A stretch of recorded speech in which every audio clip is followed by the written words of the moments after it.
Folks, it's the Felder Friday edition of College Sports Now. We are, checks notes, 6 days out from Thanksgiving. Second to last weekend of college football's regular season is upon us. We got a loaded show. We got a lot to get to. People are saying this is a down weekend for college football. I ain't here for it. We're going to discuss. We will break down these games because stuff happens. Crazy stuff happens. There will be things that happen this weekend that nobody's expecting, and we're going to see if we can identify that over the next 90 minutes or so. Michael Felder, at In the Bleachers on Twitter, Tar Heel 24/7, hanging out with us. Trip Hurd, the Lock Doctor. Just a quick disclaimer, Trip and I went a combined 1-5 against the spread last week. So take that for what it's worth. We're looking to bounce back. We always are. We always are. You see I changed it to Lock Dizzle? I did see that. For those of you watching on the YouTube stream, he's no longer the Lock Doctor. He's the Lock Dizzle. Okay, very good. You're very proud of yourself. Quick mental health check before we get into the football talk, gentlemen. Oh, by the way, we do have a special guest. Chris Phillips from SEC Unfiltered is going to join the show in about 25 minutes. Felder, you asked for an SEC guest because there's a lot going on in the Southeastern Conference, so we'll talk all things SEC with Chris coming up here in 25 minutes. But mental health check. How we feeling, boys? Felder, 6 days out from your favorite holiday. I'm about 90% in. I told you that already on our other show. So you've made no progress since the last time we spoke? No, I've been kind of dealing with a bunch of this ice bullshit and trying to make sure our kids are safe. And I bought diapers for the first time since my kid got potty trained. I bought 4 cases of diapers. Felder lives in Charlotte. For those of you that don't know, the scenes down there have not been great. So I haven't been able to go to the grocery store for me. But I will go on Saturday. I will go to the grocery store and pick up. The only thing I have left to get, I told you this, it's the same thing. I have to get collards, and I use smoked turkey necks instead of ham hocks, because my mom does not like to have the pork in there. So I use that, and I cook them in turkey stock. Turkey stock's already taken care of. We got that. I got 1.5 gallons of turkey stock, homemade. You been had that. Yeah, we been did that, dog. So we're about 90% in. I mean, all I have to do is get I could say 95% because the greens, that's pretty passive cooking from a collard green standpoint. And but you don't want to get those too early, is what you're saying. That's what I'm saying. You want to get those week of. I run those up to the wire, and I'll get them this weekend, and we're good to go for the greens. I'm making bread today. The cool thing, my daughter likes to bake, so we're gonna make the rolls, and we're doing a double batch. And then what? Are you gonna freeze them, or are you just gonna let them? You are gonna freeze them. Okay, very good. Yeah, but I also want to have a burger today, and I like the burger on like that croissant style roll. Like it's not quite a Parker House roll, but you do take the butter, roll it out through wax paper. Unsalted butter or salted butter? Unsalted butter. Yes, sir. There's already salt in the dough, so we don't need more salt. All right, very good. Roll that out, and I'll make those into rolls, and I'm having a backyard burger tonight. I love that. I love that cheeseburger, and we're gonna be. I'm like, look, just so y'all know, the next few days, don't talk to me, don't ask me to make anything. Okay, very good. We got leftovers in the fridge. You can have them. Warm them up on your own. You can do that. Papa's in the lab. Let me cook. I'm about to be in here cooking. Lock Dizzle, how are you feeling? You got your dinner plans for tonight? You know what direction you're going to take things here in a couple hours? For tonight, no. For Thanksgiving, we are going to go to my sister's house. Okay. For a Thanksgiving lunch. Mm-hmm. And I've already taken a fork and wrapped it up in a paper towel and stuck it in the glove compartment of my wife's car. That way, all I need is a fork. It's just a clean fork. That's the only thing I need to do. You don't trust your sister to have clean forks? I'm going to put a little, icy hot on my shoulder when I wake up that morning. That way my eating arm doesn't get sore. And that's the only plans I have for Thursday. It's a pro move. So it's a road game for you next Thursday. Here's why I ask about Thanksgiving. Because a week from today, when we reconvene as CSN Felder Friday, it's going to be the morning after Thanksgiving. Okay? There's going to be so much stuff, like solids, liquids, other things, just bouncing around in my system. I'm just speaking for me here, Trip. I'm not speaking for you, Felder. I'm not speaking for you. I can imagine there's going to be a lot of Bud Light residue, probably some wild turkey bouncing around. Yeah. Hell, you might have one out in front of you. Like the Friday morning after Thanksgiving, that is a sacred day. Yeah, there it is. The flask is there. So I say that because like next week's show is going to be different. It's going to be a little unhinged. Yeah. Because of everything that we've got going on. We are going to have Phil Steele on next week's show. We're doing things a little bit different. I'm pairing Wayne and Roddy together on Tuesday. Trip, that's breaking news for you. But Felder, you and I and Trip will be together next week. I'm going to tape some Phil Steele content. We'll have that in the can so that we can just cook. We can just simmer. Because I'm telling you, bro, Friday morning after Thanksgiving, I mean, I'm not going to be hungover, but I'm still going to be riding the high from a successful Thanksgiving because I love Thanksgiving just like you do, Felder. And my belly is going to be full of so much pecan pie, bro. It's going to be unhealthy. But red velvet cupcakes over here. I'm not mad at that. So cream you cheese mentioned icing. it. I will say we're doing a Thanksgiving edition of the Phil Steele Show at 9 a.m. Eastern Time on Thanksgiving. That's Thanksgiving morning. Yeah, because y'all don't cook. Oh man, I told you, I got my fork ready. I'm gonna have my arm ready. Are you why left-handed? are you doing a show on you know what? Good on y'all. If that works for everybody, We good can't on y'all. take days off. Listen, the guy's 19-4-1 over the last 8 weeks on his top 3 plays. People need the picks. Like, I'm not going to let people go hungry on Thanksgiving just because we want to take a morning off. That's not what's going to happen. How many of those picks are you stealing for the show later today? How I many don't of those? steal them because I figure, if I do that, you'll call me out on that. So I don't steal them. We hold each other accountable on this show. You don't really feel do. steal them? Nice. It was right there. You did it. Very good. Very good. Before we get into the games, Felder, I'll tee this up for you because I know how much you love the college football playoff discussion. Oh, man. Any takeaways from Tuesday night? Like anything that you're outraged by? Anything that you're concerned with? Where do you want to start? Well, I've already gotten this out of BYU? my system, but like, are there any things that are glaringly offensive to you in terms of what the committee gave us with these rankings? I think the BYU Utah thing is interesting. Obviously, BYU did beat them, but BYU also, who did they lose to? They got smoked by Texas Tech. Yeah, but Utah did too. So it's just going to be, I think Texas Tech, they're sitting right there kind of in the, what do you call it? The catbird seat, right? Yeah, I've never understood that expression, honestly. Catbird. Yeah. What is the catbird seat? What is that? Is that like a pirate reference? Do you understand you're already in like the leader in the clubhouse? That I understand. Yes. Yeah. But what the hell is a catbird seat? Like, is that a reference to like colonial times? Like, what is that? Of great advantage. You're in an advantageous position. But who came up with it just doesn't make sense to me. I understand being in an advantageous situation, but how do you arrive at You have the higher ground. higher ground? Okay, I'm good with that. Yeah.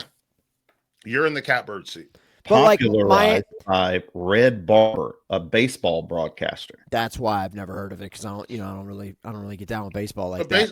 it's like if you're a cat that wants to eat birds, where do you get the birds from? You don't come up to get them. You come from the top part. So you're sitting in the cat that's birding seat. So you drop down and get the bird. Okay, very good. Catbird seat. Miami at 13 in the polls. I don't understand it. I don't either. Texas at 17. Like, why are we still hanging around here? You have no bit. Like, you're not sniffing anything in the SEC. I told Wayne this. 20 to 25 bothers me. Outside of Tulane, good on them. Like, it's nice to see a Group of 5 representative. Sure. Tennessee at 20 is absurd. I also don't care. Okay. Like that truly, like that's not shutting you down. What I'm saying is, you're not a part of this anymore, and you have no way to make yourself a part of this, with the exception of Tulane. But there are other Group of 5 teams that think that they are a part of it. Should Tulane slip up? Maybe they lose at Temple this weekend. I agree with that. That's the thing I agree with. So where's North Texas? Where's JMU? Like, Bingo. we don't Where's really ECU? know. Like that's what I'm saying. I'm saying these guys. Who cares? Tennessee, Illinois, Missouri, Houston, Arizona State, you're not going to be in the playoff. Yeah, I don't love. So why that don't we the bubble committee these does other that. guys up? Right? I agree. That's when I say I don't care. It's not me trying to shut you down. It's me saying, look, you guys aren't going to make it. Right. You have no shot to play for your conference championship. At least Virginia at 19 still has a shot to play for their conference championship. Very much so. Yes. So why does it matter? It's just a piece of recruiting material that you can say that you were ranked in the college football playoff rankings. That's it. Why? The clout. If Felder. you took any of those teams, Tennessee, Illinois, Mizzou, Houston, Arizona State, do you think they would be excited if they had to play JMU? Probably. You think they'd be excited to play JMU? Yeah, because they think that they would win. Well, they hadn't seen JMU play then. Bro, you ain't wrong. Bob Chesney doing his thing. JMU's wearing Marvel superhero helmets on Saturday against Washington State. I'm not thrilled about it. Sure. It is funny that Roddy and I we were talking about this. The players get to pick their own superhero. So it's like Hulk. So they're different helmets? Yes, there's different helmets for each player because each player gets to pick his superhero. I wouldn't play.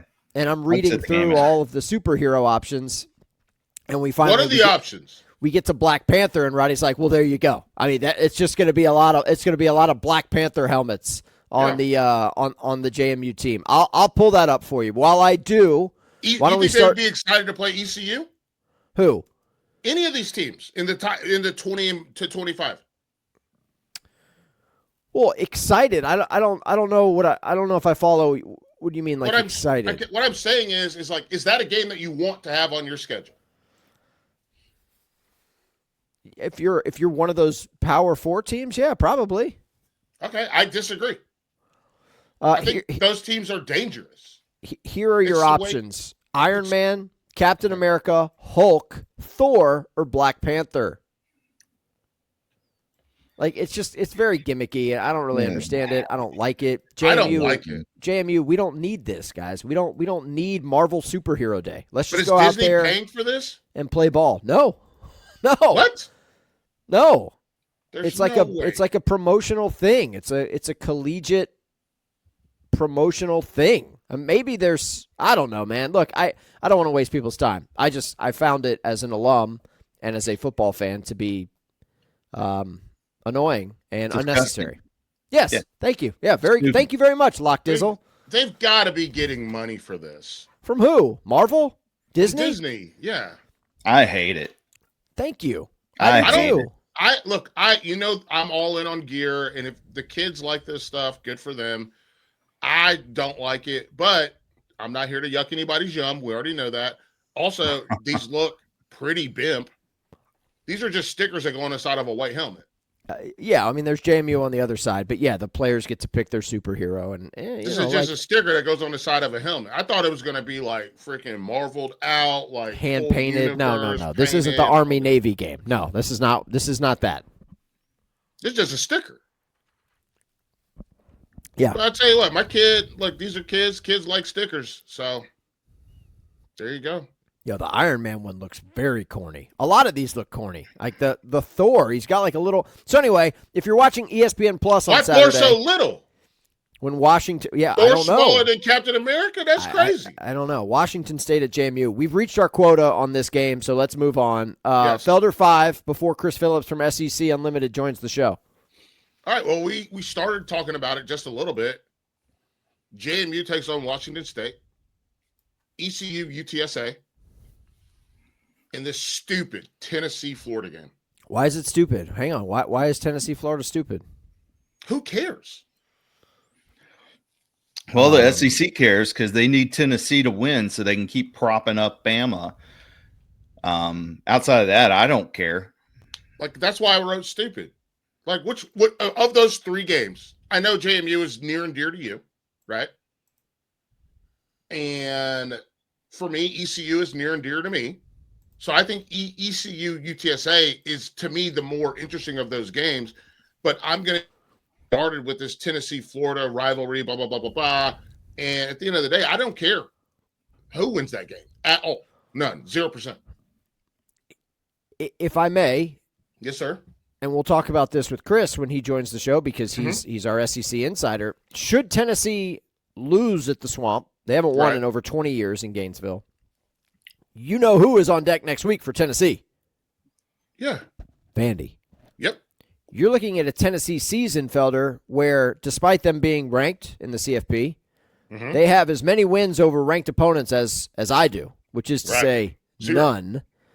And if history is any indication, and Tripp, help me out here, Lock Dizzle, the line for Tennessee, Florida is unusually small. It's like a field goal, right? 3.5, 4 points.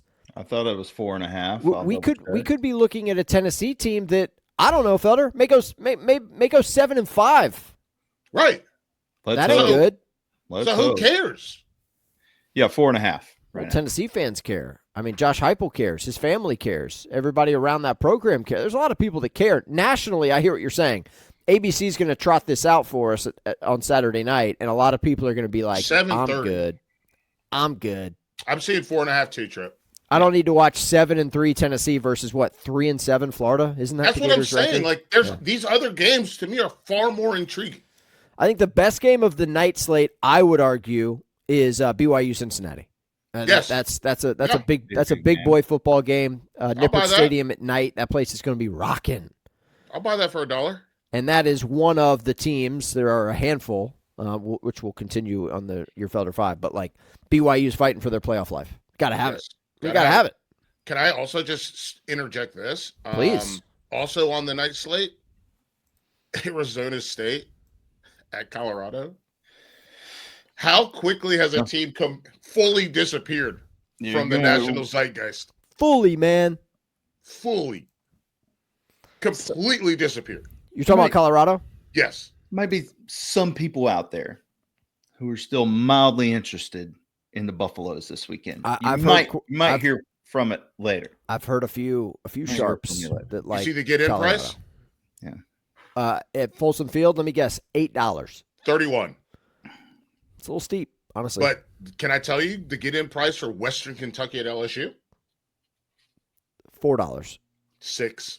Yeah. Well, it's a big stadium, and yeah. Those tops. Watch out for those tops, said the Lock Dizzle, famously, infamously. I love looking at the get-in price for these games. I believe the most expensive game of the weekend is Brawl of the Wild, Montana State, Montana, in Missoula. That's FCS for those of you that don't know. That would be cool.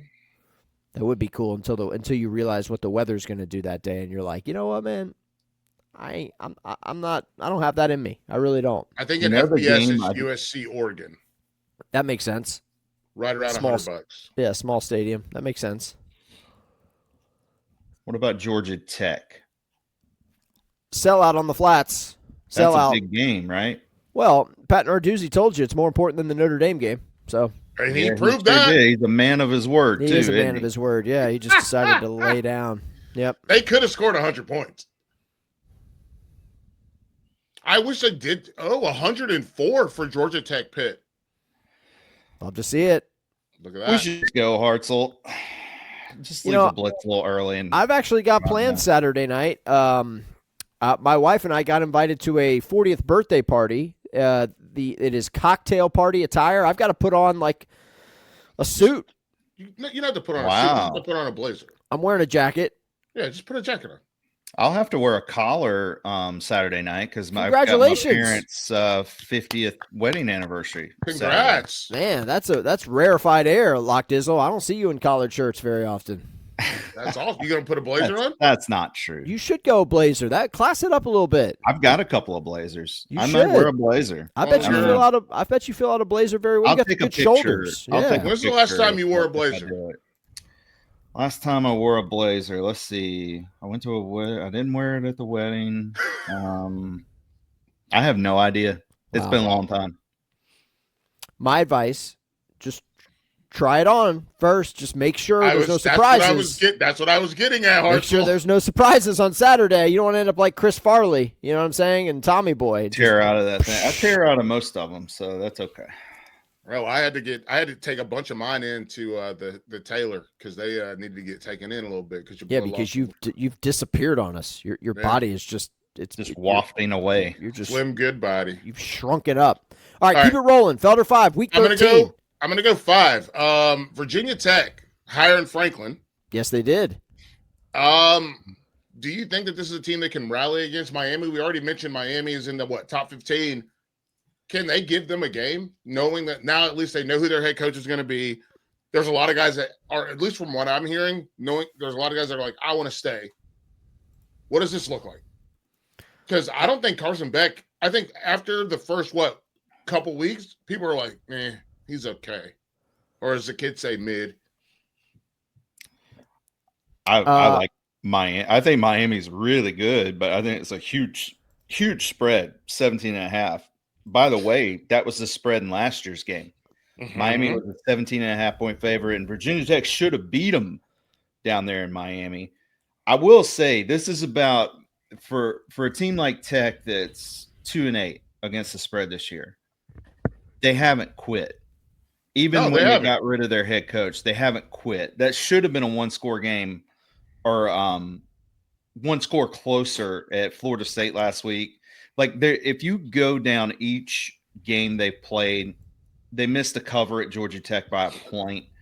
I don't think they've quit at all. So I could definitely see Virginia Tech giving Miami some trouble. I think Miami's going to win the game, but I don't have a lot of people are talking about style points for the Hurricanes right now.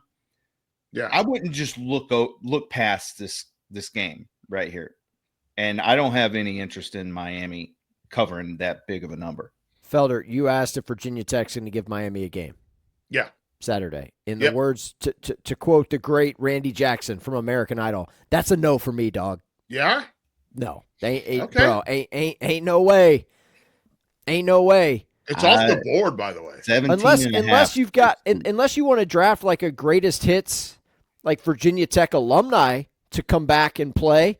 Like if Mike Vick's under center, sure. If I got D'Angelo Hall returning punts and playing corner for the Hokies, sure.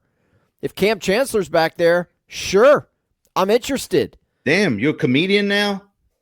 I mean, why is that game off the board now, Trip? What you mean? Off the board? Yeah, it's off. Uh-oh. Lock Dizzle might have made a play. He might have moved the line. See, you see what happens here. And we're live too. That's why it makes sense. You put it out into the world, and then people react to it. I'm looking at ESPN bets right now, and it's off. Yeah, wow. You're there. The spread has disappeared. It's disappeared. It's like Kaiser Soze. Yeah, just and the gone. total has disappeared for Ohio State. So I do think the James Franklin hire is going to be awesome for them. Like I do. I think that's a great hire for Virginia Tech. The standard is different if you're hiring a guy at LSU or Florida or Auburn or.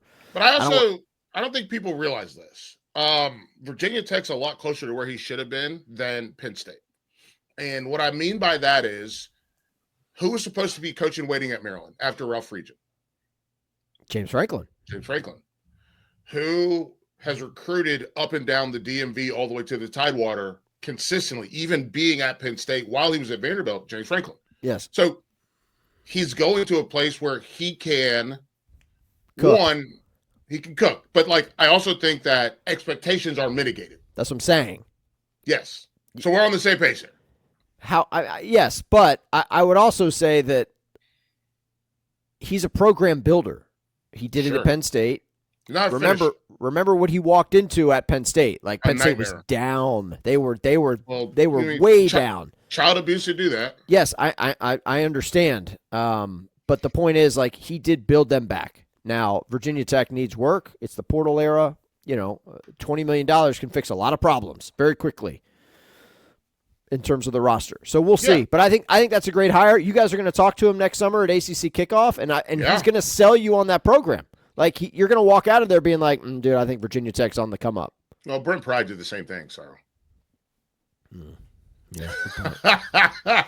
These coaches can be very charming when they want to be, right? I gotta see if I can find him some video on the golf course. See if he's got a swing or not.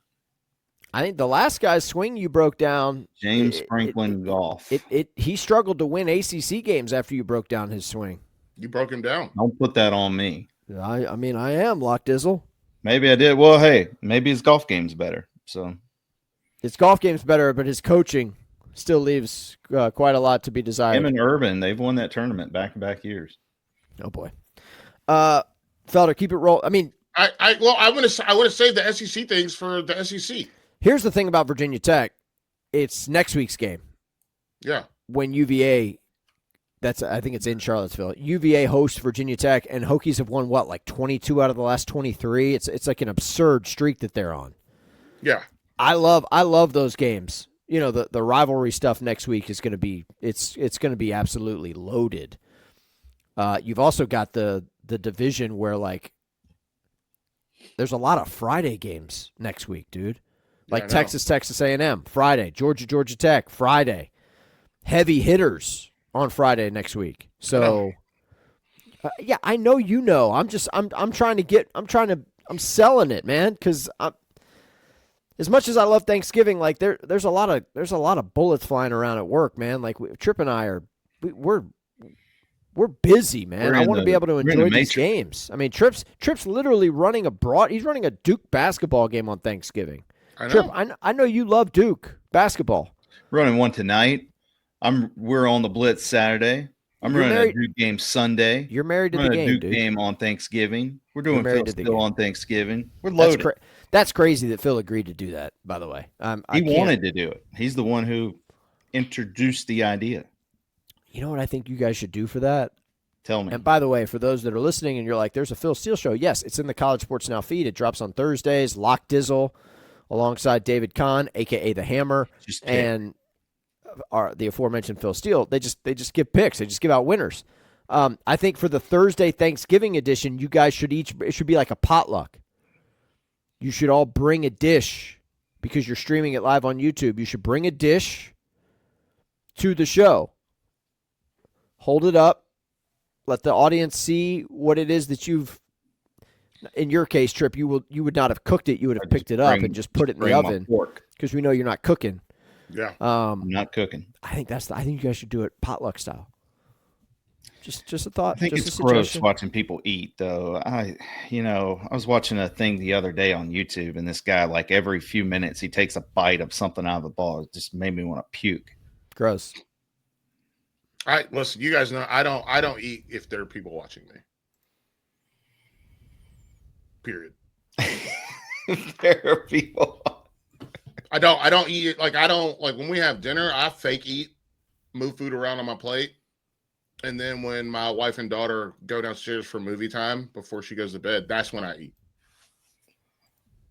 And my wife said, you have to do a better job of eating in front of your kid. Otherwise, she might develop a problem that's similar to yours. And I was like, well, wow. I guess I'll just make myself eat. Has this been a long time thing? Oh, yeah. This started in college when I used to have to sit at a table. I was on hard gainers, and they used to watch me eat. And they made sure I ate everything on my plate. Like a 6-egg omelet with ham, cheese, onions, peppers, like 6 eggs. Sounds amazing. 6 eggs is a lot. That's a gigantic omelet, but that and they're like, delicious. Felder, you need to finish. You do need to finish. And then same thing with like when I had to eat like a loaf of bread with peanut butter and jelly for lunch. Loaf? Yeah. So like 8 sandwiches? When you get in there, like you start out making sandwiches, but then you're like, nah, man, fuck this. Let's just dip them.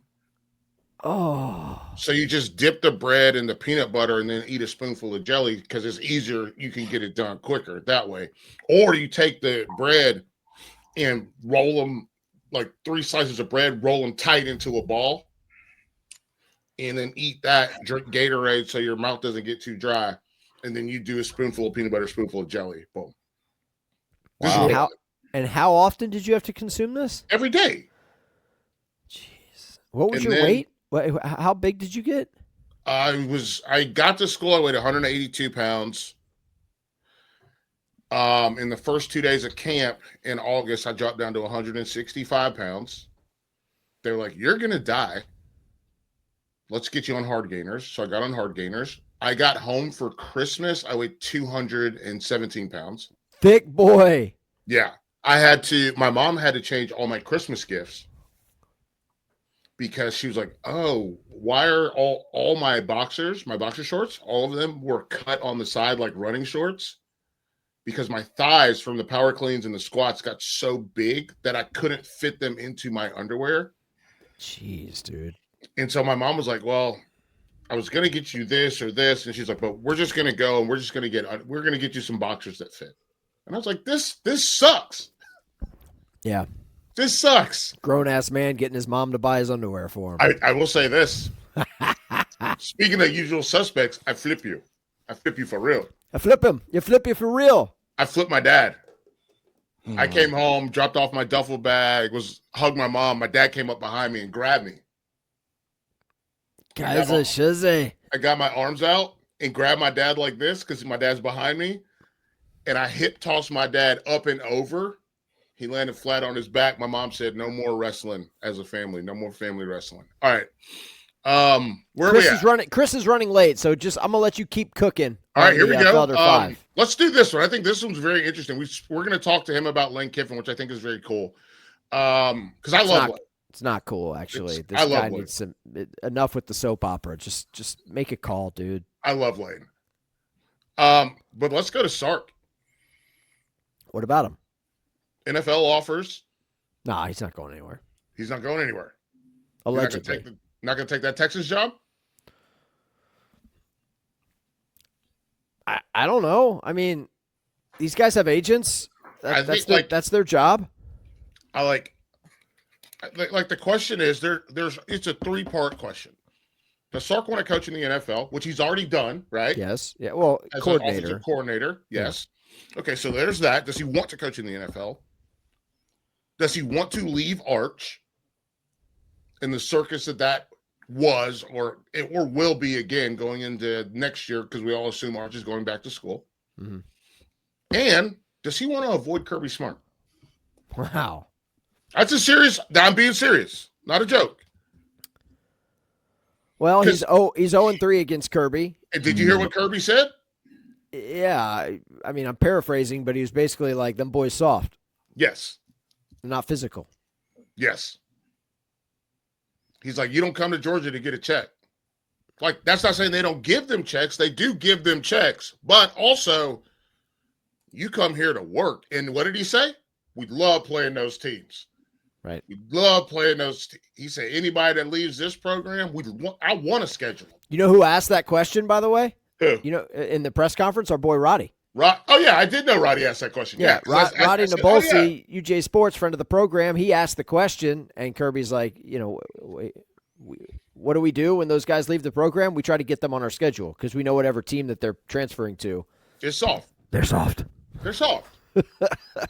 They're running away from the violence that Kirby is bringing to the table. Yes. Like, I'm sure, listen, if the playoff works itself out and they get to play Miami, what do you think that game would look like?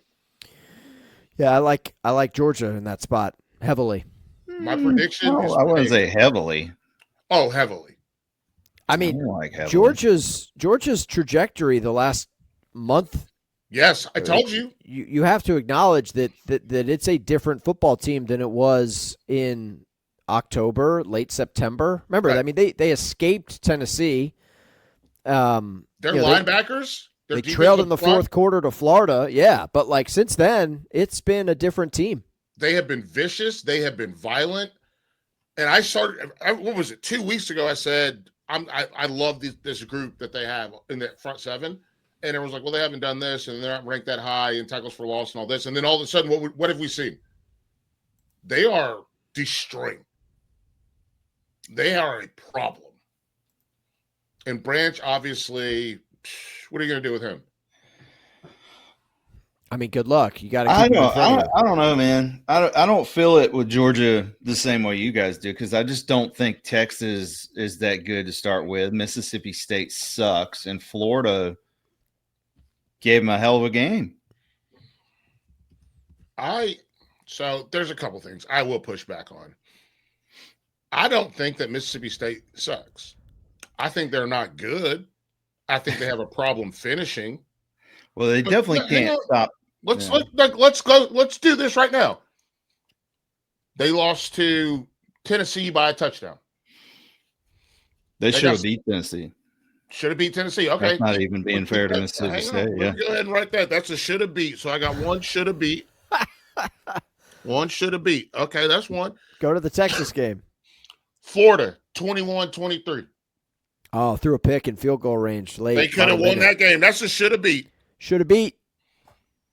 38-45 Texas. Come on. Led by 17 in the fourth quarter. Should have beat them. Oh, yeah. Should have beat. They beat Arkansas by 3. I think Georgia took care of them by 20. That makes sense. Yeah, that one hurt me. Bro. And Mizzou took care of business. But those other 3 games, we're talking about a Mississippi State team that, in theory, because it should have beat, should have 8 wins. Sounds like an 8-3 team to me. What say you, Lock Dizzle? Who'd Mississippi State play last week? Man, they got beat by Missouri. We're counting that as a loss for sure. But they should have beat Tennessee, should have beat Florida, and they should have beat Texas. They lost by 3 touchdowns to Missouri, who has a freshman quarterback with no experience, and he's on one leg. I mean, that's not what we're talking about. We're talking about this right here. The 3 games they should have won. That they had in their hand. Propping Texas up as if there's some kind of special team. That's just not because what I'm of some number that was beside their name to start the season. No, that's not what I'm doing. I'm not doing that at all. What I'm saying is, we're talking about Mississippi State right now. Okay. Fuck Texas. I'm not talking about Texas. I'm talking about Mississippi State. They should have beat Texas. Should have beat Tennessee. They should have beat Florida. Those are all one-score games that they had in their hand, and they let it slip through their fingers. What did Denny Green say? Sure. We had them, and we let them off the hook. Correct. But here's the problem. R.I.P. Denny Green, man. Yep. Miss you. Golly, gone too soon. And you know who he's referencing in that game? My Chicago Bears. That's what he's talking about. Okay. 6-0. Just saying. I remember the game like it was yesterday. Devin Hester returned a punt. Devin Hester, a mean human to me. Okay. The game. He called me fat. Did he really? Yes. I mean, at one point you were, though, Felder. Would you not acknowledge that you were overweight? You don't walk to somebody else and you talking about in a game? No, in his media career. Yeah, on a show. On a TV show. What? Yeah. We were talking. I'm doing the interview. Boom, boom, boom. And then we were talking about the cleats, and we're talking about the vapors and the speed versus speed TDs. And he looked at me, and he looked me like this, like up and down, like, what position did you play? And I was like, safety. I said safety. And he was like, really? And I was like, okay, yeah. All right, I'm going to keep it moving. Let's go. We got to do this. It's a Wendy's promotion. We got to do this thing. But you just called me fat in front of everybody. Not fun. Not cool. Part of the gig, though. It's part of the gig. It's part of the gig. Well, I should have been like, you can't catch. I don't know if our guest is going to be joining us today. Maybe he got his time zones confused. So let's just keep it rolling. I want to at least respond because to what he was saying. The 3 games you're talking about. Yeah. We're talking about Texas, who I just don't think is any good. That's fine. I don't care about that. I care about the fact that Florida, who we know is not any good. Right. They should have won those games. Tennessee, the one team that everybody's screaming about should not be in the top 25. Right. Yeah, but the point is that Mississippi State either had a significant lead that they let get away or could have / should have won those games. You said Mississippi State sucks, Trip. Those were your words. What Felder and I are trying to convince you of is they've been living in the margins, and they very easily could be an 8-3 team, and you'd be like, well, they don't suck. They're just, they're just mid, or they haven't beaten anybody significant. That's all. That's it. That's all. Fine. They're mid. However, just because you're running your mouth like this, I think, watch out for the Egg Bowl. It's in Starkville next year. Watch out, or next week. Yeah, Egg Bowl. No, it's not. Yes, it is. It is. Yeah, they host Ole Miss. Not a problem for me. Egg Bowl. That's another Friday night game, I believe. Or is that Friday or Saturday? Your boy's going to be so full of hot turkey sandwiches. Bro, next Friday, let me just Egg Bowl at noon. Clean old-fashioned hate at 3:30. This is Friday, okay? Yeah. A&M Texas at 7:30, late night, Territorial Cup. Give it to me. Give it to me. Yeah, on Friday. Those are just the ranked games. Yeah, I'm not worried about Indiana Purdue. They're going to take care of business. We were talking about something else. How did we get to Mississippi State? You said they sucked. You did this, Trip. No, we were talking about Georgia. And Yes. I was like, look at what Georgia's done, because we were like, hey, they blew out Mississippi State. I don't care they blew out Mississippi State. Yeah, but you didn't say that. Lock Dizzle said Mississippi State You're gonna sucks. have to go. We'll check the tape. Fine, check it. Yeah. You did say Mississippi State sucks, and I was like, they won that one by 20. That was a good one. Hey, hit him with it, Felder. Hit it. Come on, hit him with it. Hit him with it. You don't run your mouth about Jeff Levy. Thank you. I will say this: Jeff Levy wears a rope hat, and he wears it well. Dude, we had dinner with family friends on Wednesday. They brought their two kids over. Was the dad wearing a rope hat? He had a rope hat on. Did he wear it well? Look good. Like, Trip, you have a rope hat. You wear it well. I'm not rope hat guy. I'm not either. I'm not a rope hat guy. A rope hat. A rope hat. Rope hat. Yeah, rope hat. Yeah, I thought you were saying like a rope back or something. Georgia's one spot ahead of Miami on the Lock AGT Dizzle. still rankings. I'm just telling you that, and we would need to verify, but I think that Georgia play Miami, they will rip very their small face thing. apart. Georgia will rip their face apart. I don't think so. Miami's coming off a very impressive performance against NC State. It should be noted. Like look, I'm just saying, like they shut them down. Do it on the road in maybe some questionable weather Saturday, and then What's the weather look like this Saturday? it's just. I mean, look, Miami just doesn't. They don't travel especially well. It's Miami. They're soft when it comes to like playing in adverse weather. But you just told us like 5 minutes ago they were going to tear Virginia Tech to shreds.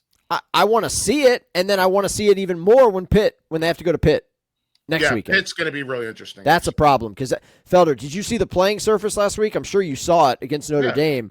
That field, that grass is hanging on for dear life. Yeah, it's gross. It is. I mean, the middle strip has been resodded. I mean, it looks terrible. Yeah, it's very bad. And Miami's going to have to play on that, and that thing could be frozen next week. It could be frozen next week. It also, I mean, we've seen it both in college and in the pros. Like, this is not for the faint of heart. Like, this is, you have to play like football for real. Like, this is like when Notre Dame had their grass and it was like 6 inches tall. He'll flip you. He'll flip you for real. Oh, yeah. You better show up. So we'll see what happens. I think, obviously, Pitt's at Georgia Tech this weekend. And look, Pitt told us they know what they have to do, right? Yeah. Let's see if they do it. Let's see if they do it. What do you think happens here? Where are we at on a Haynes King health level? I don't think that guy's been healthy since the Colorado game. I mean, that guy takes too many hits. Dude. He's fine. He's fine. What were they doing last week up at Boston College? They can't stop teams. Their defense has disappeared. Defense is bad. You talk about the ACC needing some respect, and one of the best teams in the league goes up there and is just on the ropes in Chestnut Hill. In fairness, what are you doing? Down double digits in the fourth quarter. Georgia Tech won that game because of Haynes King. Like I'm just saying. Like, was it ugly? Yes. The last 2 weeks. Does the playoff committee think that Georgia Tech is a fraud? Yes. Does the nation think Georgia Tech is a fraud? Probably. But they found a way to win. They found a way to win. I also think their offense is good. Their offense is great, but the defense has been abysmal. It's been really rough the last 2 weeks. Pitt's really good against the run too. Georgia Tech's going to try to run it. So we'll see. Even when they're trying to throw it, they end up running it. All right, so let's throw this one in there. USC hosting Oregon. And Game of Dan the week for Lanning. me. Oh, yeah. I think Dan Lanning's about to bring some pain. Well, Lock Dizzle, you've seen the line. It's chunky. It's a big number. Yeah. Oregon hosting USC. It's right around 9.5, 10 points. Yeah, I think it'll be plenty of people on both sides of it. I like Oregon. I think Oregon's better overall team. And again, I think Lanning's going to have those guys playing with their hair on fire. I like Oregon to cover this week.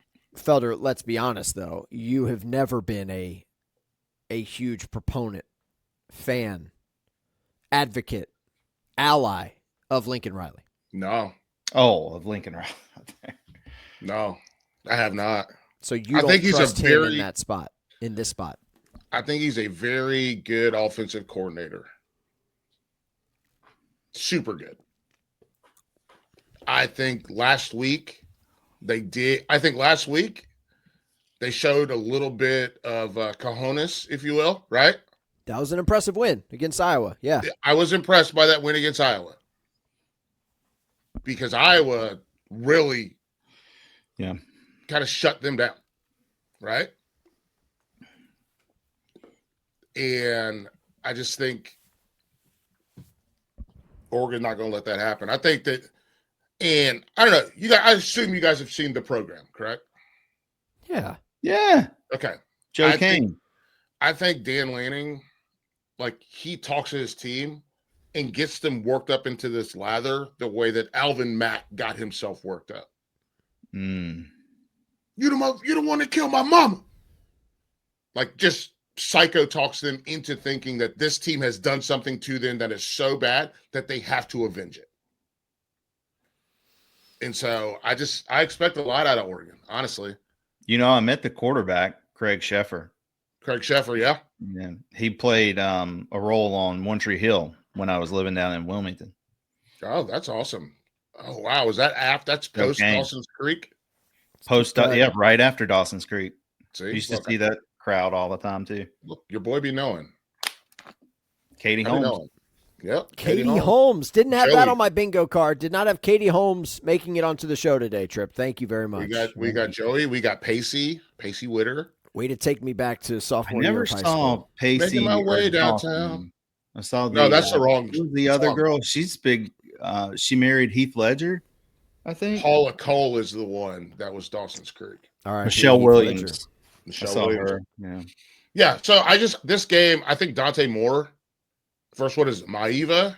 Is that right? Maeva. I've heard it pronounced quite a few ways. So I think Dante Moore's a better quarterback than him. Yeah. I think that Oregon is a more physical football team than USC. It should be noted that Oregon has, the win over Penn State when it happened was significant, we thought. Right. Okay. Penn State was ranked number 2. Oregon has 0 wins over ranked teams. Yeah. I mean, right, as of today. As it stands today. This is an elimination game for both these teams. I don't think Oregon with 2 losses is going to go, given their resume. I think they might. I think they have a better shot of going with 2 losses than USC does with 3. Well, I don't think there's going to be a 3-loss team in the playoff, but I agree. Let's hope.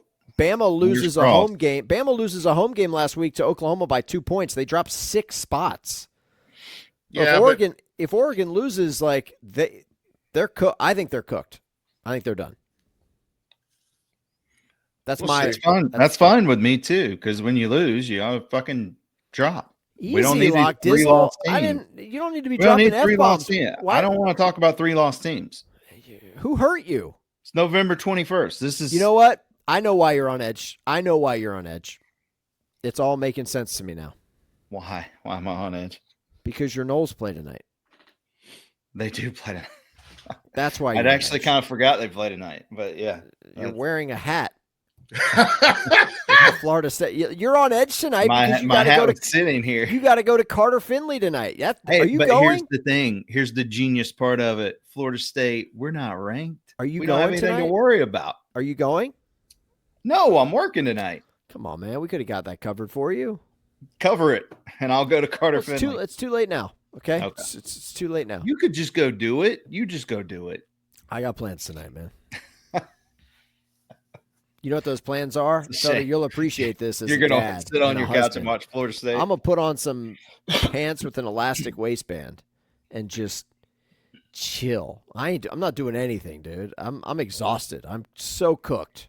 By the time we get to Friday night, as a father and a husband, my battery is on empty. It's like Felder's cell phone when he wakes up at night because he doesn't charge it while he's sleeping, and that battery's at 1%. Hang on, let me see what I got right now. I still have 51% right now. That's pretty solid for you. It is. I woke up on 83.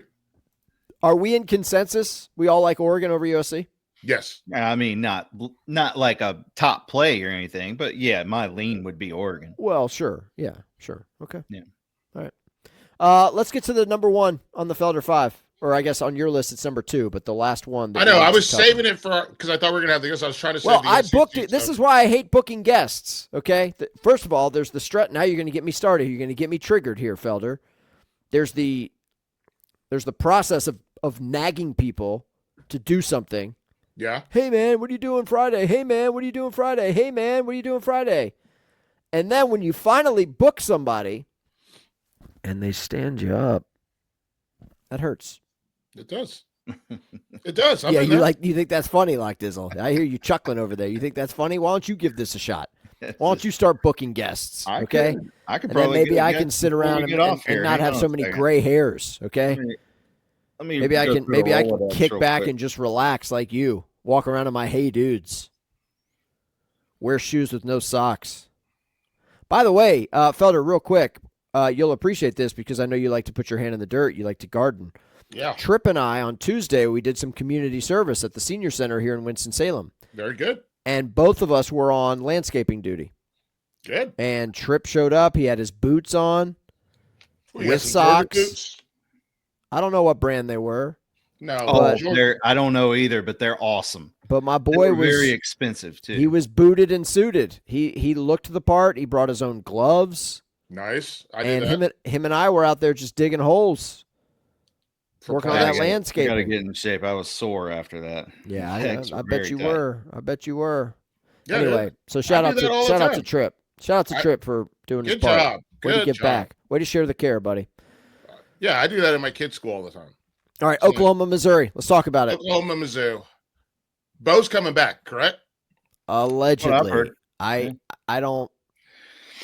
It's an ankle, man. Like first of all, it's an ankle, and you're going up against a defense that is, that you are going to be under duress all game. The whole game. You're going to have to move. Yeah, I don't. But I don't feel great about that if I'm Missouri trotting out a guy who just had a severe ankle injury. Is OU hungover from the Bama game? I would say no. They're going to be focused in, ready to go. For me, it's not just the Alabama game. This team was on life support when they went to Neyland and played a night game at Tennessee. Okay, and what'd they do? They won. Yeah, and then they went to Bryant-Denny and they won last week. Like Oklahoma they're on the verge, man. They got 1 foot in the CFP.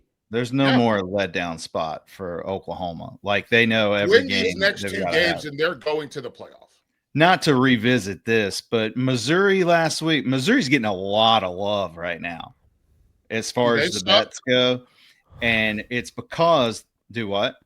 Do they suck? Yeah, they do. I'm going to tell you why. Because Missouri had a perfect storm last week because they had a Mississippi State team in town that cannot stop a nosebleed. They finally look at what Ahmad Hardy did before those games. Nothing. Very little. Nothing. And then all of a sudden he has, 500 yards on the ground last week. It was a perfect storm for a Mizzou team that didn't have their quarterback. Now, obviously, Prebula, that gives them a bump. It definitely gives them a bump. But like Hartzell said, you got an ankle injury and you're going up against one of the best defensive lines in the country. I actually hate this spot for Missouri. Okay. I don't like it I think Oklahoma's going to win. Yeah. And then they'll win out. They're going to be a 10-2 team. And the thing that I've started talking about and started realizing, being 10-2, if you're in the SEC or the Big Ten, that's the place to be. You don't have to play a 13th game. You're probably going to get to host a playoff game. Yeah. And you get to keep doing things the way you do things. Like being not in the conference championship game is starting to become a good thing. Yes. Yes, correct. See Ohio State last year, frankly. Yeah. I know it's a small sample size, but yeah, you're not wrong. That's why if you're a team like Ole Miss, Oklahoma, yep, Notre Dame, another team they don't that did have not one have to anyway, play so yeah. in the conference championship game. Alabama, potentially Utah, potentially Miami, potentially Vanderbilt. Yeah, You're right, Felder. That's a great point by you. Like you can just, hey man, guess what I'm doing? I'm freaking hanging out, dude. Are you buying Oklahoma? I'm buying Oklahoma. Yeah, I think that as this injury heals for what's his name? Mateer. Yeah, he came back too early, first and foremost. Yes. But he wanted to be there for his team. Came back a little bit too early, and we saw that. We noticed that. Was it against Texas? Is that right? Yeah. Yeah, like he couldn't even have a grip on the football. They take care of business against South Carolina. By the way, what did you guys say about the South Carolina game? I mean, tale of two halves. What can you say? Bro. I thought the first half was kind of fluky, frankly. Yeah, sure. I mean, Nick Harbor, untouched, 80-yard touchdown. That kid's a warrior, though. I want to give him his propers. Like that dude, he was hurt. You could tell he was hurt, and he still went out there and did it. Also, fuck the cop who tried to shove up against those guys. Absolutely not called for. But the analogy that I made, I was like, this is like, hey, what happened for South Carolina? They thought they were going to be the top 5 team, right? Right. We got this one. Oh yeah, it's like when you pick someone up at the bar and you guys are making out, and this is like, yeah, this is so good. Oh hell yeah. Oh, you want me to come back to your place? Yeah, let's do it. We'll walk back to your spot because you're on campus, right? You're in college. You walk back. You start walking back to their spot, and then you trip and smash your face into concrete. And the next thing you know, you're waking up in the hospital. Did this happen on Franklin Street or something back in the day, Felder? Does this happen to me? Yes. Yeah. So you're saying you go from getting laid to getting ready to go to the promised land, the land of milk and honey. Yes. And instead you end up in the hospital, smashing your face against a wall and waking up in a hospital. Yeah, no good. So you go from the penthouse to the outhouse real quick. Fully, man. Fully. Yeah. And that's what South Carolina did. 30-3, 28 unanswered points in the fourth quarter. That's the hospital. They got the IV in you. Like, you wake up and you're like, where am I? The lights are so bright. I just remember I thought this was going to happen. Now the complete opposite of this happened. Yeah. South Carolina, Clemson's a game next week. It's going to happen. It's a meaningless game, considering where we thought, and crazy too, because like Lenora Sellers, Kate Klubnik, we thought those guys were like, they were both like in the top 5 list of the quarterbacks. I don't think it's meaningless. At least South Carolina can win that game, and like if they win it, they'll be 7-5. That's it's not great. Clemson, obviously. Clemson. Excuse me, Clemson. Clemson can be 7-5, which means they can go to a better bowl game than if they're 6-6. Sure. I will say this. They might have the most fun this year at a bowl game than they've had in the last, we can call it a decade. Yeah, because they're going to be at the Quick Lane Bowl instead of the Orange Bowl. Yeah. Right. And not even that, but they're not going to be in the playoff. And I do want folks to realize this because you've heard Wayne and I talk about this, right? Like you go there, you have fun. When Wayne had fun at the Sun Bowl. Do they want to go to the Rose Bowl? Absolutely. But Wayne was like, the Sun Bowl was super fun. And I do miss that for these kids because now it does become not just another game, but a higher stakes game where you don't get to maybe, I don't know, go out on Bourbon Street and you don't get to go to South Beach and you don't get to do all this stuff. They'll like keep you locked in. So I think Clemson's going to have more fun at this bowl game than they've had in a while because it's not the game that has all the stakes and everybody's looking at you thinking you can win a national championship. This is just going to be, hey man, We're going to go play some other team who's about as good as us. And guess what we're going to do? I don't know if this is Clemson style, because I don't know if they go out like that. But I can tell you what, when I went to the Continental Tire Bowl, your boys was going out. We were out in Charlotte, just going crazy. Continental Tire Bowl became the Belk Bowl, which is now the Duke's Mayo Bowl, in case you're, keeping track of those things. So there you go. Shout out to Duke's. All right, let's go. Anything else for the Felder 5? I think that's it, right? That's it, right? Yep. I want to run through a couple of other games before we get to picks. Okay. Arkansas, Texas. That's on my list. Razorbacks? Question mark? Yeah. Razorbacks? Question mark, yes. Kentucky, Vanderbilt. Cats have quietly won 3 in a row. I know. Cutter Boley is like awoken this Kentucky offense. They play very good defense. They always have. Vanderbilt's off a bye. Do they feel the weight, the pressure of knowing that, hey, if we win our next 2, we're in. We're a CFP at large. We're an SEC team that's 10-2. Doesn't have to play in Atlanta. Yeah. I'm fascinated by that game. Tulane, Temple, Wave. Congrats. I will reiterate what I said on Wednesday's show. People are propping up Tulane because they played 3 Power 4 teams. Okay, great. You got smoked at Ole Miss. You know where else you got smoked, Tulane? UTSA. Yeah. You went to the Alamo Dome and lost by 3 scores. Well, that's why I brought up UTSA with ECU. I'm just saying, like, the committee's got to be a little bit more proactive on, like, I don't know, man. I'm not going to fall for it. I'm not going to get outraged because the next 2 weeks things are going to resolve Feels themselves. like you're outraged already. Well, maybe I am, Lock Dizzle. UTSA, very good at home, not good on the road. That's what I'm saying. That's why I brought up UTSA. That's great. Because they're hosting ECU. Big game. Probably a lock for UTSA this week. You know what? It's not a top 3 lock. It's not a top 3 lock. Let's do it. You guys ready? Are you guys ready? You guys ready to make some picks? You don't want to talk about these other games? I mean, you got to throw it out there, Trip. We're democracy, buddy. What do you got? What do you want to talk about? We were going to actually do a deep dive into Vandy, Kentucky. Let's go. I'm ready. You know where we're starting. That's my dog. Take that. That's my dog. Say that right, Mom. That's my dog. That's my dog. That's my dog. And anybody got to say anything, you let me know. That's my dog. Last week, your boy came through with Navy against USF. Pretty significant in terms of the CFP race there. You're welcome.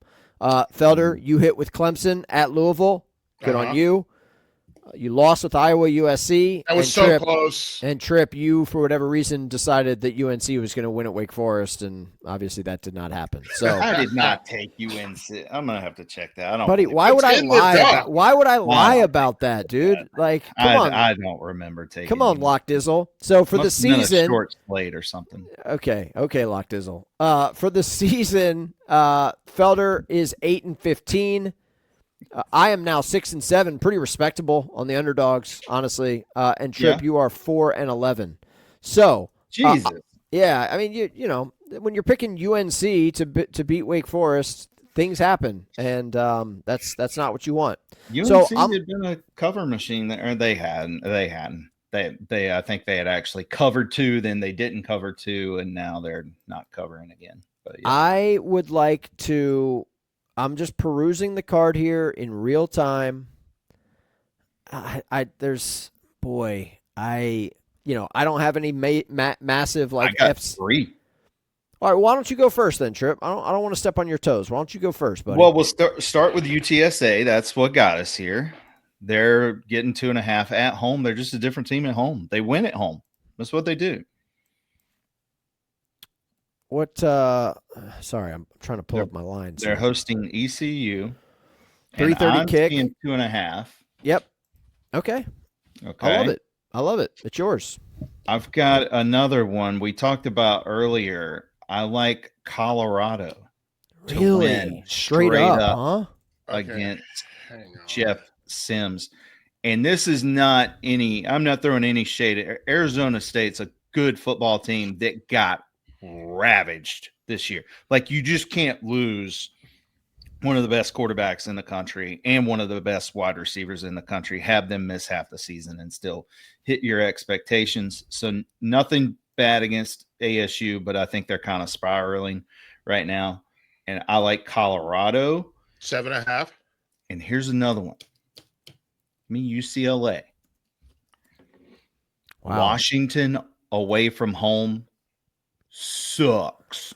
Yeah, Plus not on the 10.5. West Coast, though. They suck. Give me UCLA. And that's a double-digit dog. 10.5. Your language today, Lock Dizzle, has been really offensive, honestly. Oh, Dizzle does it. Well, I'm just telling you right now, I don't love it. It doesn't suit you, okay? It suits Felder. Felder comes on here, he's angry, he's tired, he's a curmudgeon. I don't even think I've said that much. You're kind of a beacon of, you've dropped the F-bomb and you've said suck multiple times today. That's a cuss word in my house. I got kids. I'm just saying, dude, like, just. So I'm going to run it down. Don't let them watch this. I'm going to run it down. Away from Seattle, they win at Wazoo. They win at Maryland. Barely, though. They barely. They trailed by 20 points in the third quarter. Yeah, they were getting smoked. Won. They lost at Michigan. Lost at Wisconsin. That was an ugly football game.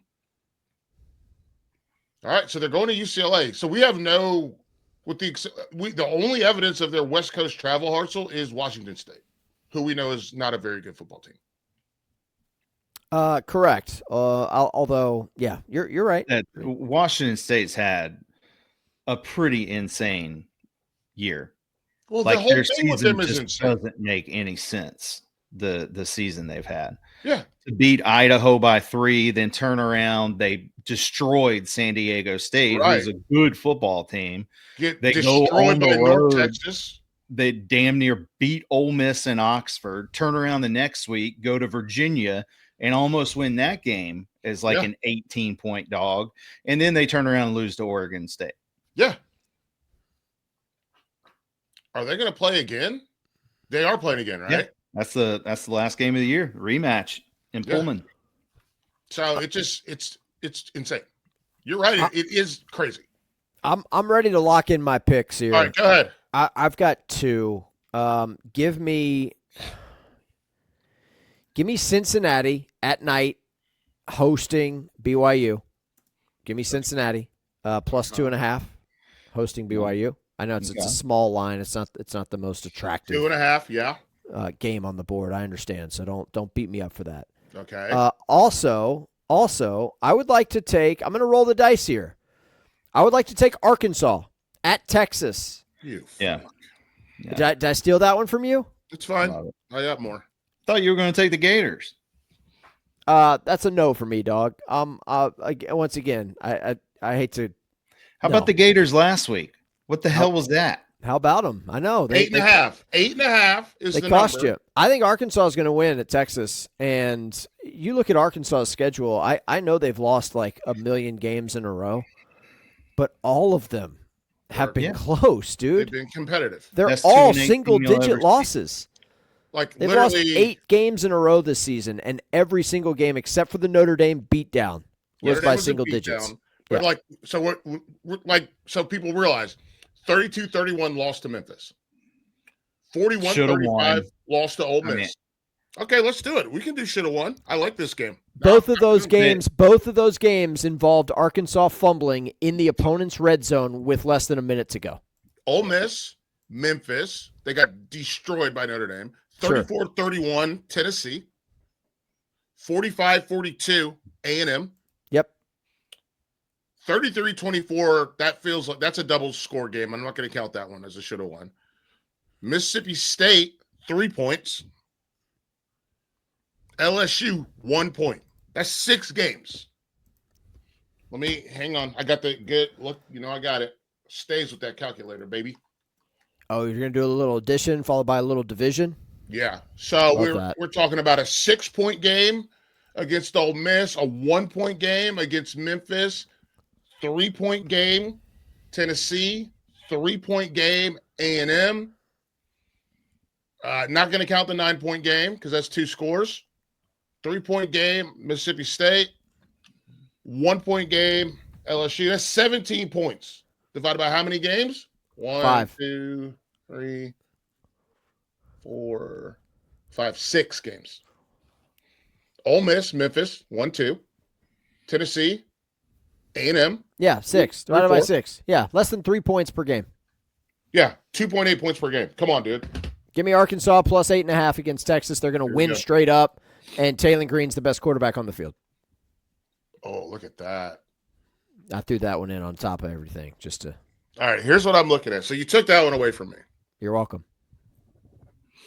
I got FSU at NC State. That's tonight, right? Yes. It's NC State plus 5.5. Florida State's not ranked, though. NC State only does that shit when the other team's ranked. Sorry. I mean, I'm just saying they're on my list.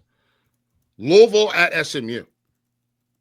I don't like it. I like SMU. I think SMU's going to roll, honestly. Okay. Tennessee at Florida. Florida plus 4.5. Gators have been covering machines even though they've lost all these games. I know. Pitt at Georgia Tech plus 2.5. Yeah, I don't have the heart to do that. I am very nervous, concerned. I am, man. I just like Georgia Tech's defense has been abysmal. It is what it is. Well, I don't have the heart to do this one because I think they're absolutely going to get housed. But UNC plus 6.5. Yeah, could have. I mean, I'm done with Duke. Duke's another team. Like last week, such a that was bad spot. And you watch that game, man, those guys have lost track of what it means to play defense. Like they just don't understand the philosophy of tackling somebody that's carrying a football. All right, so give me Pitt plus the 2.5. Okay. Like at Tech. And you know what? I'm gonna do it. Give me Louisville plus a 2.5 against SMU. Okay. I'm gonna do it. All right, there you go. Louisville. That is your week 13 3-for-all. And with that, it is time. That's my dog. Yeah, that's my dog. I got 3-for-all on the brain. Okay. All right. Is that a crime? Are you going to play the sounder for the that's my dog? He did play the sounder for Trip. that. I got to be honest, dude. You are. I'm worried about you today, man. Like I am concerned, brother. It's time for the main event. The reason why you're all here. 3-for-all Felder Friday. You make the DP.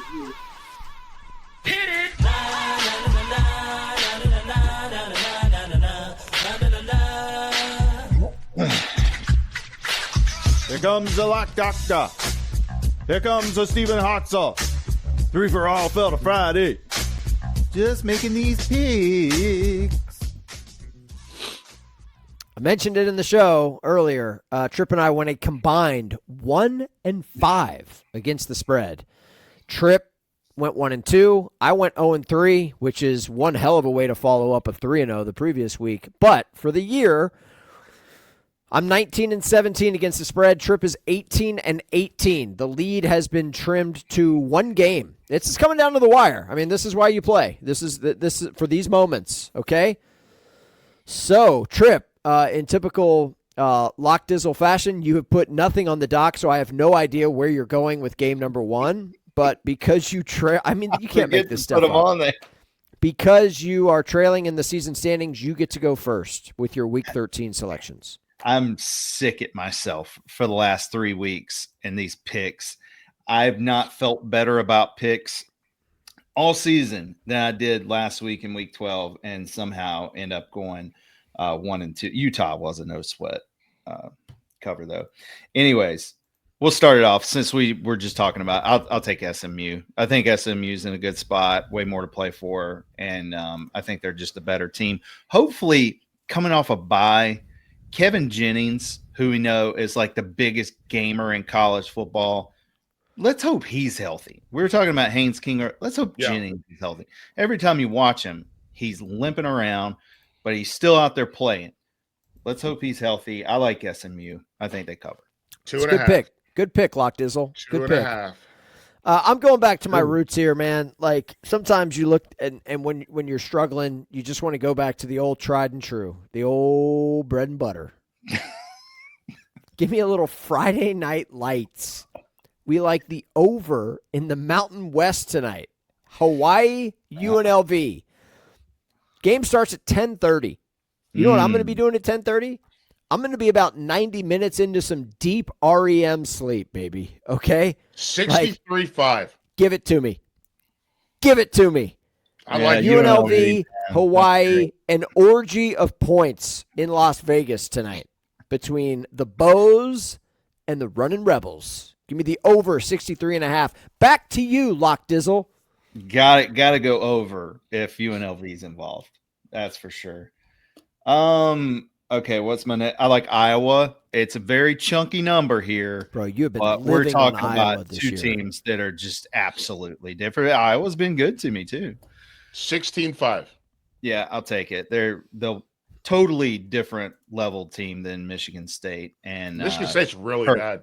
Kirk Dude. Ferentz. They're going to finish the season strong. My wife is I think she's fully quit watching the games. Well, I mean, can you blame her? I mean, they're 3-7, dude. They've lost 7 straight. No, I'm not. I don't blame her.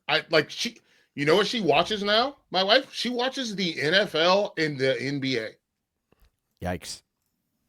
I don't love this pick, Lock Dizzle. I mean, I know that you're an Iowa guy. 65 feels like a lot. That's a big number for a Hawkeyes team that, as we know, just like lives on field goals and safeties. No, that's not true this year. That's Okay. not true. This means Look that at when they played down, like when they played the lesser teams this year. I mean, look at what they did at Wisconsin, 37 zip. Right. Like they handled their business. Okay. So the over under is 42-5. Yeah. I mean, 43 zip Iowa. just to confirm, Felder, on the sheet here, Iowa 16.5. Is that's what we're seeing? 65. That's What we're correct. seeing. Okay. Yes. All right. Okay. Good luck, Lock Dizzle. I'm going to Harrisonburg, Virginia. We were joking earlier about the Marvel superheroes on the helmets. JMU hosting Washington State. Again, I know y'all don't follow Sunbelt football. You don't watch What are you it. talking about? You don't care about what they do outside of the Power Four. But JMU's offense the last couple of weeks with Alonzo Barnett has been absolutely just roasting people. Okay. Now, Washington State comes to town. Bro, They they have played- a running back named Wayne Knight. Yes, they do. Washington State plays very good defense. They held Louisiana Tech to, I think, 3 points last week in Pullman. They're going to put the clamps, or they're going to try to put the clamps on JMU. That's why this total is where it is. Okay? Felder, at last check, this thing was in the low 40s. Can I get an updated total on Washington State JMU? 42-5. Give me the over. In fact, I would not be surprised if this thing's somewhere in the neighborhood of 35-7 at halftime. Like, I actually think JMU covers this over on their own. And you want to talk about teams that need style points. Yeah. JMU is very much in that department. This is a huge game for them. When they booked this game, Washington State in was the pack, whatever. a P5 member, okay? Right. So this is a big deal for JMU. I like the over 42.5 in Harrisonburg. That's a 1:00 kick on ESPN Plus. Lock Dizzle, what do you think of that play? Just out of curiosity, what do you think? Washington State's had they've been on a heater lately for unders, 6 unders in a row. So I don't know. I think you'll need some help from Washington State to get above that number. It's weird that Washington State, the only hesitation I would have, I like JMU there too, but the only hesitation is the only good games the Cougs play are against the best competition. Like that's the only time they play well is when they're up against a big spread. So I mean, JMU is 16th overall in points scored this season. So that's something to think of. Like they're going to score points. They're ahead of UNLV, who you mentioned is an over monster. Cougs can play a little defense. I'm just saying, the last 4 games for JMU, 58, 35, 52, 63. I'm just saying, like, I think JMU's going to get comfortably into the 30s here. I think the Cougs can scratch for 10. I'd hate it if JMU won 42 to zip. I would hate it. That's a trade that I'm willing to make, honestly. If course. JMU loses 42-0 and I lose this bet, that's a trade I'm willing to make, Lock Dizzle. Back to you for your third and final selection. I want to hear it. I'm very excited. I'm on the edge of my seat. All right. Well, you should be, because this is a good one. Remember how I told you earlier, watch out for the Hilltoppers? Mm-hmm. Down in Baton Rouge, getting, if Felder wants to verify it, over 3 touchdowns. Remember what happened when Louisiana Tech 21-5 went to Baton Rouge? Damn near pulled the upset earlier this year. But it's not going to happen this week. Here's why. Western Kentucky, they're going to throw the football.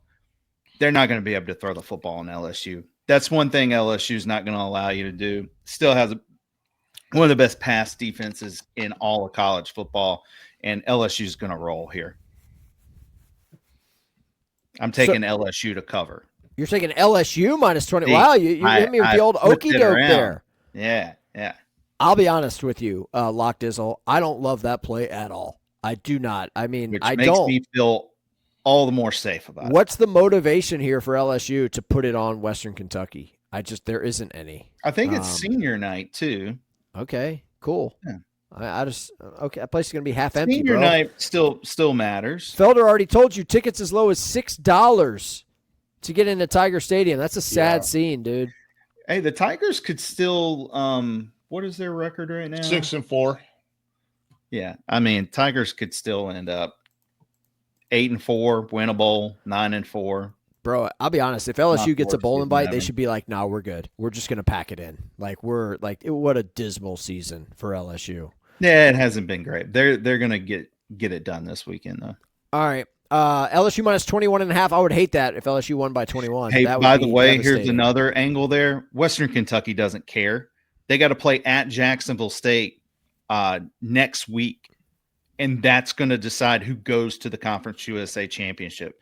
You want to talk about like a Narduzzi type thing? Tyson Helton's not out there selling it like that, but Western Kentucky doesn't care about this game. I think they care.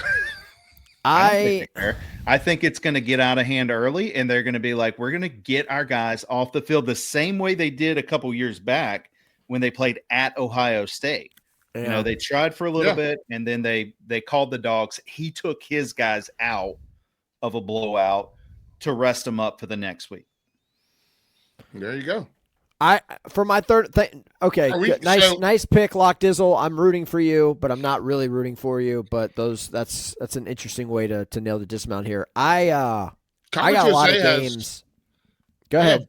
They have Western. So Jacksonville State's undefeated in conference. Western Kentucky, Kennesaw State, and Missouri State all have one loss. Yep, they got to have it the week after. They got to have it the week. If they beat Jacksonville, if they beat the Gamecocks, they're very clearly going. Are you guys done? That's interesting. I was going to ask. I think we've reached our quota on Conference USA football talk for today. I was going to ask one. So the Sun Belt's the only league that has divisions. That's correct. Interesting. I've got a lot of games that I had kind of whittled down here that I'm not going to pick, like Charlotte catching 45 against Georgia. I'm very intrigued by that. I'm not going to do it. I can't do it, but I want to do it. I'm thinking about it. Also, Coastal Carolina catching like 24 against South Carolina. Want to do it. Not going to do it. I'm going to go to another over in the Big 12. BYU Cincinnati at night. This number's been getting pounded. It's steamed all the way up to, I think, 55. Can you double check that for me, Felder? Yeah. It's just 55, no hook, right? I need you to confirm that for me because Say it again. The hooks matter. BYU Cincinnati, 8:00 kick on Fox. 55-5. I'm seeing 55-5, yes. It started out at 53-5. Give it to me. Yeah, All give right. it to me. I'll take the over 55 and a half. If boy. this thing ends at 55, I'll be devastated. You're gonna I throw really up. will be.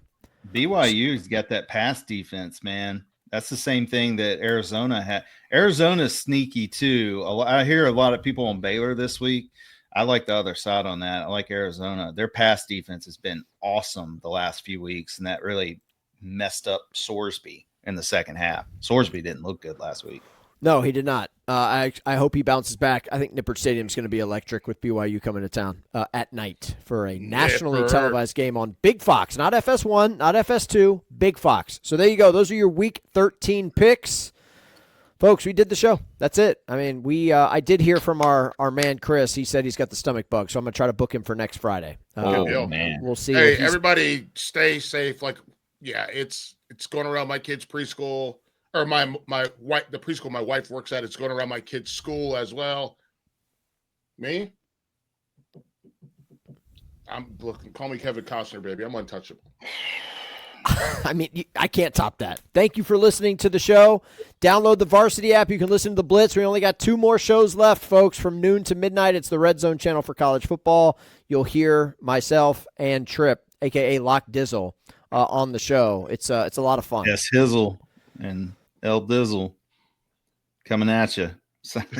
Boy, way to sell it, Trip. Way to sell it. Thank you guys for listening. Enjoy the football games. Next week is Thanksgiving. Enjoy yourselves. Don't wait till the last minute to go grocery shopping. Don't be that guy or gal.